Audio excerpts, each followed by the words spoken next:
보수 꼴통과 보수 여전사. 자, 대구시장 출마를 선언한 이진숙 전 방송통신위원장이 오늘 라디오 인터뷰 중에 진행자를 향해서 이른바 보수 꼴통이라고 지칭해서 논란이 됐습니다. 네. 자, 진행자가 혹시 행정 경험이 약한 게 아니냐라는 취지로 묻자 그런 생각 자체가 보수 꼴통이다라고 발끈한 겁니다. 직접 들어보시죠. 네. 보수 꼴통적으로 생각하시는 겁니다. 후보들에 대해서는 행정 경험이 있다 없다 이렇게 얘기를 하지 않는데 왜 대구에서만 저에 대해서 이렇게 비판을 하시는 겁니까? 보수 꼴통적인 사고방식이라고 생각해요. 인터뷰라는 거죠? 라디오 인터뷰였습니다. 예. 지방자치단체장 뽑을 때는 행정 경험이 있느냐, 행정 능력이 있느냐는 건 기본적으로 물을 수밖에 없는 것 같고 또 진행자가 검증 차원에서 충분히 할 수 있는 질문인 것 같은데 저렇게 발끈하는 이유가 뭘까요? 그렇습니다. 특히 지금 대구시장 선거는 대구 경북 통합 문제가 가장 최대 이슈 중에 하나인 상황이죠. 행정력, 정치력 무엇보다도 언제보다 더 중요하다라는 분석이 있는데 말씀하신 것처럼 그런 질문을 받으면 나는 이런저런 장점이 있다라고 대답하면 될 일인데 갑자기 보수 꼴통이라고 반발하는 것은 좀 부적절하다는 비판이 있습니다. 자, 그런데 얼마 전에도요. 이런 질문을 받으면 그것이야말로 보수 꼴통이다라고 반발한 적이 또 있습니다. 그때도 한번 보시죠. 비판을 위한 비판을 하는 게 뭐냐면 당신은 행정 경험이 일천하지 않냐. 보수하고 연결되는 그 단어가 꼴통이라는 단어잖아요. 이 진짜 보수 꼴통적인 평가입니다. 네. 처음이 아니었군요. 컷오프된 뒤에 무소속으로 출마할 가능성이 지금 거론되고 있는데 후보 역량에 대한 의문 제기가 계속 나오니까 과도하게 반응한 걸로 봐야 될까요? 어떻습니까? 그렇게 볼 수도 있고요. 그런데 지금 상대 후보를 향해서 행정 경험이 부족하니까 행정 경험이 부족하다고 지적하는 게 보수 꼴통이다라는 이진숙 전 위원장의 논리대로면 지금 국민의힘 안에 또 한 명의 보수 꼴통이 있습니다. 자, 누군지 같이 보시죠. 행정이라는 게 무슨 바로 실현할 수 있는 것처럼 이렇게 말씀하시는 거는 주진우 의원께서 행정에 대한 경험 그리고 이 일을 해본 경험이 사실은 부족해서 그냥 의지만 갖고 열정만 갖고 일을 하겠다는 거예요. 박형준 시장이 보수 꼴통이 되는 겁니다. 아, 그렇군요. 이진숙 전 위원장이 이재명 정부 들어서 강성 보수 정치인으로 주목을 받는 측면이 있어요. 근데 상대를 향해서 보수 꼴통이다라고 비판하는 모습은 글쎄요, 낯서네요.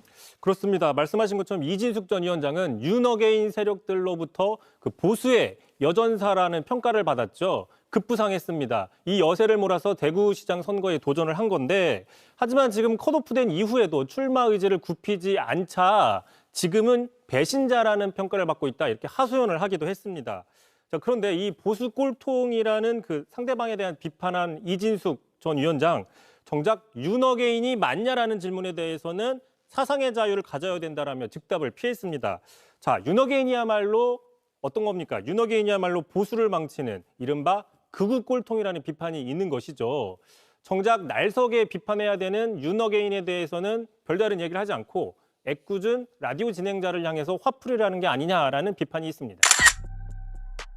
여러분, 혹시 정치인이 자신에게 던져진 정당한 질문에 당신은 보수 꼴통이다 라고 쏘아붙이는 장면을 보신 적 있으신가요? 네, 맞습니다.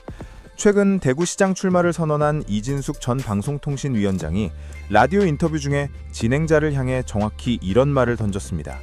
지방자치단체장을 뽑을 때 기본적으로 물을 수밖에 없는 행정 경험에 대한 질문에 말입니다. 정치인의 자기기만과 이중성, 그리고 현 정부에 대한 비판을 외면하는 보수 진영의 민낯을 말이죠. 상황을 정리해보겠습니다.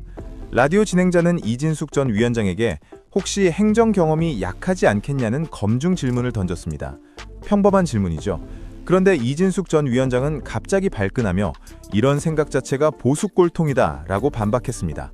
심지어 이게 처음이 아닙니다. 최근에도 같은 맥락의 질문을 받자 또다시 보수 꼴통적인 평가라며 화를 낸 것으로 알려졌습니다. 여기서 우리가 눈여겨봐야 할 점이 있습니다. 지방자치단체장 선거에서 행정 능력과 경험을 묻는 것은 기본 중의 기본입니다.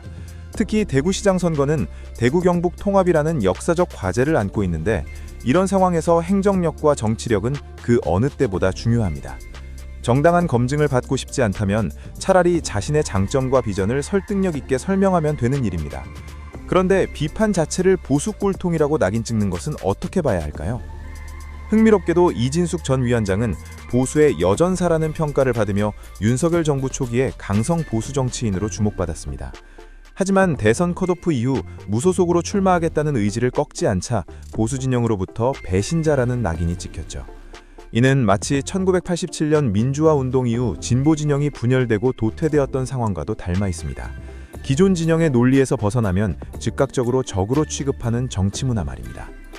그렇다면 정말 묻고 싶습니다. 윤석열 정부 출범 이후 대한민국은 어떻게 되었나요?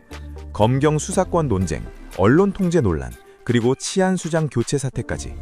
이런 상황들을 두고 이진숙 전 위원장은 어떤 목소리를 냈나요?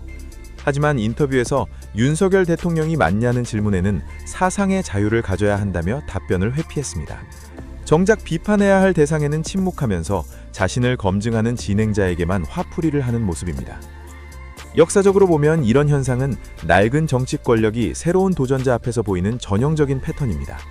문제를 직시하지 않고 오히려 자신의 권력 기반에 금이 가자 상대방을 낙인 찍는 방식 말입니다. 1990년대 DJP 연합 이후 보수 진영의 분열, 그리고 그에 따른 상호 비난의 악순환이 이어져 온 것처럼요. 더 근본적인 질문을 던져봅시다. 보수 꼴통이라는 표현 자체가 무엇을 의미하는가 하는 것입니다.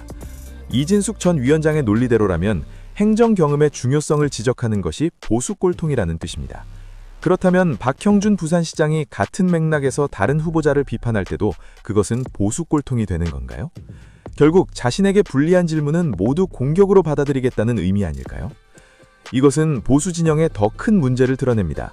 내부 비판에 귀 기울이지 않고 상대방의 말을 듣지 않는 문화 말입니다. 진보 진영도 분명 많은 비판을 받을 자격이 있습니다. 하지만 최소한 자기 진영 내에서의 이견을 꼴통이라고 낙인 찍지는 않습니다. 소통의 문을 완전히 닫지는 않는다는 뜻입니다. 결론적으로 이진숙 전 위원장의 보수 꼴통 발언은 단순한 말싸움이 아닙니다.